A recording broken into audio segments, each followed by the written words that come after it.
Anos? Perguntei horrorizada. A ideia de ficar tanto tempo fora me inquietava. Não se preocupe, é improvável que o príncipe demore tanto. Ele precisa transmitir segurança diante do povo, e deixar a seleção correr por muito tempo não é bom sinal. Mas se ele decidir fazer as coisas desse modo, a senhorita terá que permanecer no castelo enquanto o príncipe julgar necessário para tomar sua decisão. Acho que deixei meu medo transparecer, porque minha mãe segurou minha mão. O magrelo, porém, permaneceu inabalado. A senhorita não determina seus horários com o príncipe. Quando julgar necessário, ele a procurará para o encontro a sós. Os grandes eventos sociais são outra história, mas a senhorita não pode se aproximar dele sem ser convidada a tanto. Ele prosseguiu, sem interrupção. Embora ninguém espere que seja amiga das outras 34 candidatas, são proibidas as brigas e as sabotagens. Caso a senhorita seja flagrada agredindo outra candidata, subtraindo-lhe algo ou fazendo qualquer coisa que possa prejudicar sua relação com o príncipe, ele próprio decidirá se a senhorita permanecerá ou será dispensada no ato. Todos os seus pensamentos românticos devem ser dirigidos a ele. Se a senhorita for pega escrevendo cartas de amor no palácio ou iniciar um relacionamento amoroso com outra pessoa ali, será considerada culpada de traição e pode ser punida com a pena de morte. Minha mãe fez uma cara de tédio, embora essa fosse a única regra que me preocupava. Caso a senhorita quebre qualquer uma das leis de Lia, será punida de acordo. Sua condição de selecionada não a põe acima da lei. A senhorita não poderá usar roupas ou consumir alimentos que não lhe tenham sido oferecidos diretamente pelo pessoal do palácio. Trata-se de uma medida de segurança que será rigorosamente aplicada. As regras pareciam não terminar. Todas as sextas-feiras, a senhorita estará presente ao longo da transmissão do jornal oficial. Haverá momentos, sempre previamente informados, em que cinegrafistas e fotógrafos irão ao palácio.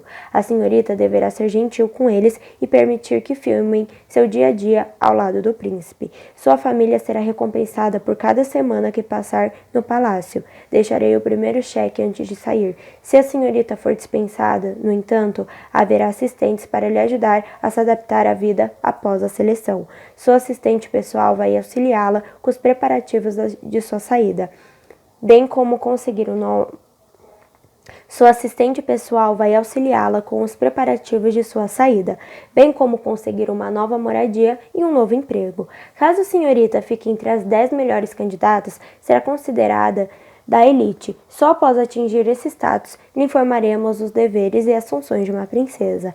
A senhorita não tem autorização para perguntar os detalhes antes da hora. De agora em diante, a senhorita é uma atriz. Uma atriz? Minha mãe e eu exclamamos. Sim, após a seleção, muitas garotas têm dificuldade para voltar à vida antiga.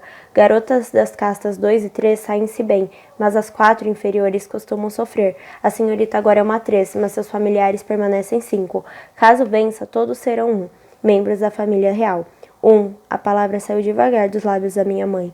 Por último, caso permaneça até o final da seleção, a senhorita vai se casar com o príncipe Maxon e ser coroada princesa de Lia, assumindo todos os direitos e responsabilidades desse título. Compreende? Sim, apesar da pompa, era a parte mais fácil de suportar.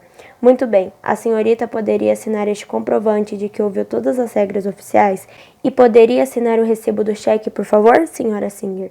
Não consegui ver a quantia, mas foi o bastante para encher os olhos de minha mãe de alegria. Eu detestava a ideia de partir, mas tinha certeza de que, ainda que voltasse já no dia seguinte, aquele cheque sozinho me garantiria um ano bem confortável. E então todos iam querer que eu cantasse para eles. Haveria muito mais trabalho, mas será que uma atriz tinha autorização para cantar? Se eu tivesse que escolher uma carreira dessa casta, acho que seria professora. Talvez assim pudesse ao menos ensinar música. O magrelo juntou a papelada e se levantou para sair, agradecendo a atenção e o chá. Eu precisava conversar só com mais um funcionário do governo antes de partir. Minha assistente, a pessoa que ia me buscar em casa e levar ao aeroporto. Depois, ficaria sozinha. O magrelo perguntou se eu podia acompanhá-lo até a porta. Minha mãe consentiu, pois queria começar a preparar o jantar. Não me agradava a ideia de ficar a sós com ele, mas era um trecho curto. Mais uma coisa, ele lembrou com uma das mãos na porta. Não é exatamente uma regra, mas seria imprudente não seguir. Quando o príncipe Maxon convidá-la para fazer alguma coisa, a senhorita não deve recusar, não importa o que. Jantar, sair, beijar, mais do que beijar, qualquer coisa. Não o dispense. Como? Por acaso o mesmo homem que tinha acabado de me fazer assinar uma declaração de pureza estava dizendo que eu tinha que entregar tudo a Maxon se ele quisesse? Sei que sou um pouco inadequado, mas não convém rejeitar o príncipe em nenhuma circunstância. Boa noite, senhorita Singer. Senti nojo, revolta. A lei Liana, era esperar até o casamento. Era um jeito eficaz de conter as doenças e ajudava a manter intacto o sistema de castas. Filhos ilegítimos eram jogados na rua e pertenciam à casta 8. A pena para quem fosse descoberto por gravidez ou por uma denúncia era a cadeia. Bastava uma suspeita para alguém passar umas noites na prisão. A lei me impedira de ter intimidades com a única pessoa que amei, e isso me incomodava. Mas agora que Aspen e eu tínhamos terminado, ficava feliz de ter sido obrigada a me segurar. Eu estava furiosa. Não tinha acabado de assinar um documento dizendo que seria punida se desrespeitasse as leis do país? Ele tinha dito que eu não estava acima das leis, mas aparentemente o príncipe estava. Senti-me suja, abaixo de um 8. América, querida, é para você, cantarolou minha mãe.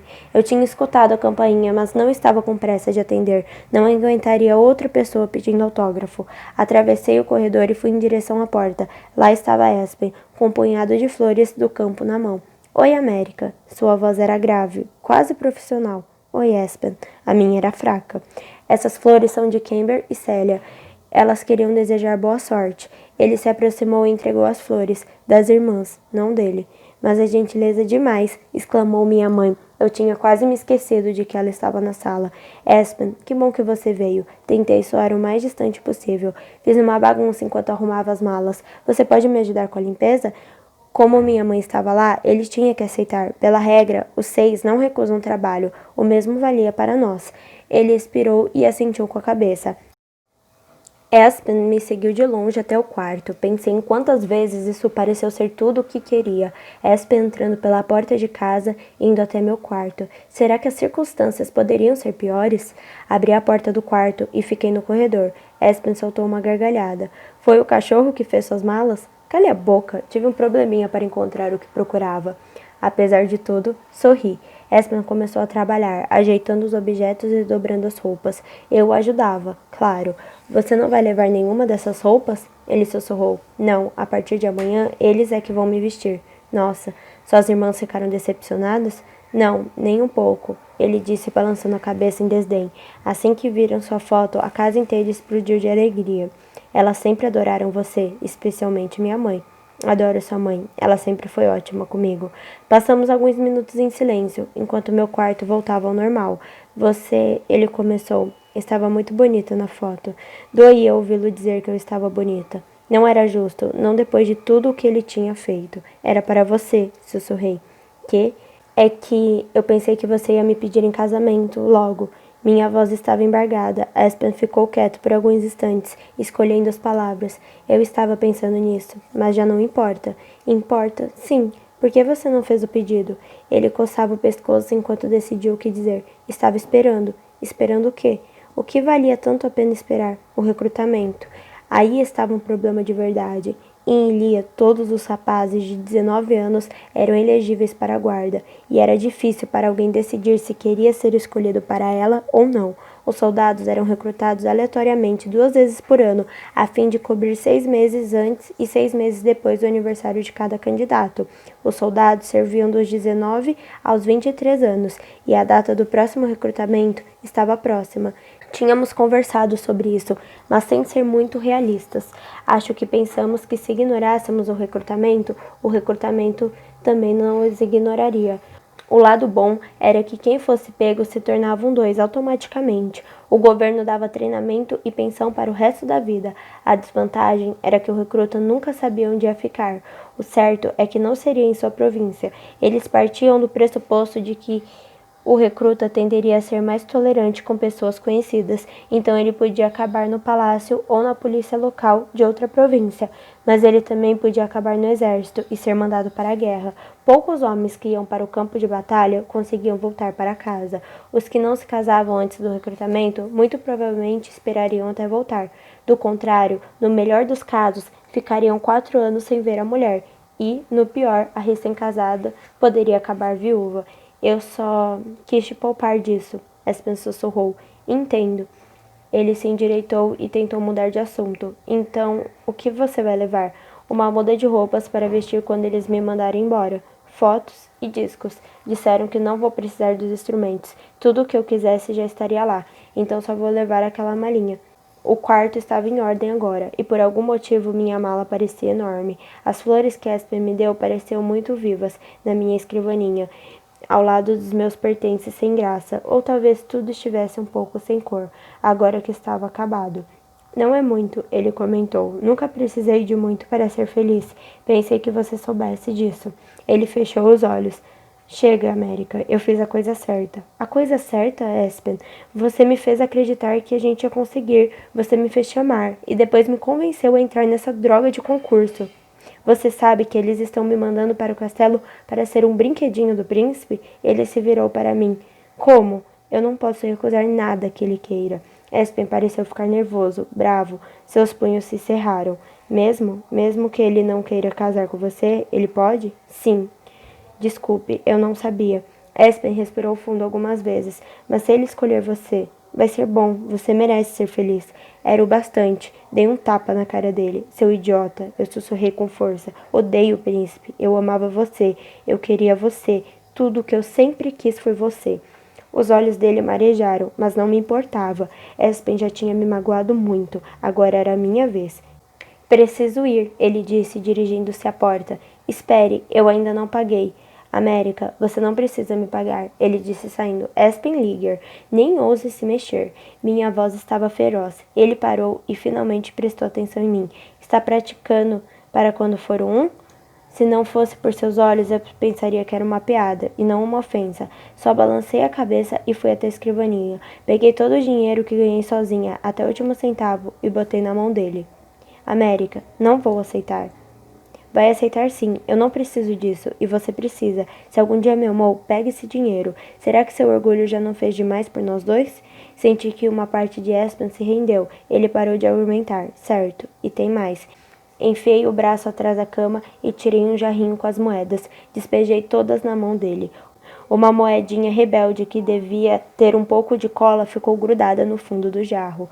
Use essas moedas, elas sempre foram suas. Agora eu já não tinha mais nada dele. E assim que gastasse aqueles centavos, movido pelo desespero, Aspen não teria mais nada meu. Veio a mágoa, meus olhos se encheram de água e respirei fundo para segurar os soluços. Sinto muito, Mary. Boa sorte. Ele meteu as moedas e o dinheiro no bolso e saiu correndo. Não pensei que fosse chorar daquela maneira. Esperava soluços enormes e excedentes, não lágrimas lentas e pequenas. Ia botar o jarro em uma prateleira, mas notei a moedinha de novo. Enfiei o dedo no jarro e consegui soltá-la.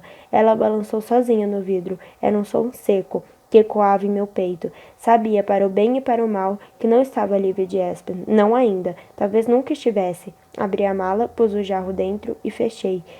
Mai se esgueirou pelo quarto. Tomei um daqueles calmantes idiotas e dormi abraçada a ela, finalmente anestesiada. Oi, tudo bem? Esse foi mais um capítulo. Não esqueça de se inscrever no canal, deixar o seu like e o seu comentário do que você está achando dessa história maravilhosa. Beijão!